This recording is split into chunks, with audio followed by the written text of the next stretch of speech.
मी प्रथमतः कुटुंबियाच्या वतीनं आदरणीय विजयसिंह मोहिते पाटील साहेबांच्या वतीनं आणि संपूर्ण सोलापूर जिल्ह्याच्या वतीनं महाराष्ट्रातल्या तमाम अजितदादांवरती प्रेम करणाऱ्या कार्यकर्त्यांच्या वतीनं मी दादांना भावपूर्ण श्रद्धांजली या ठिकाणी अर्पण करतो. आदरणीय पवार साहेबांच्या कुटुंबाचं आणि आमच्या कुटुंबाचं, मोहिते पाटील कुटुंबाचे गेले 3 पिढ्याचे एक आपुलकीचे संबंध राहिलेले आहेत.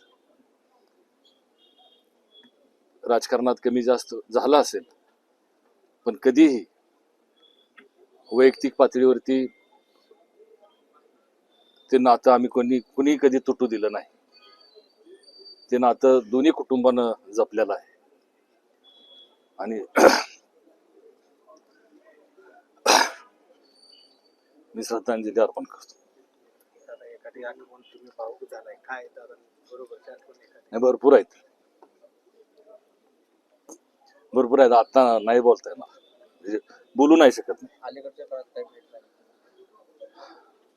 नाही, आता नाहीच बोलता येणार. मी परत बोलील ह्याच्यावरती, पण एक आपल्यातला माणूस. धन्यवाद.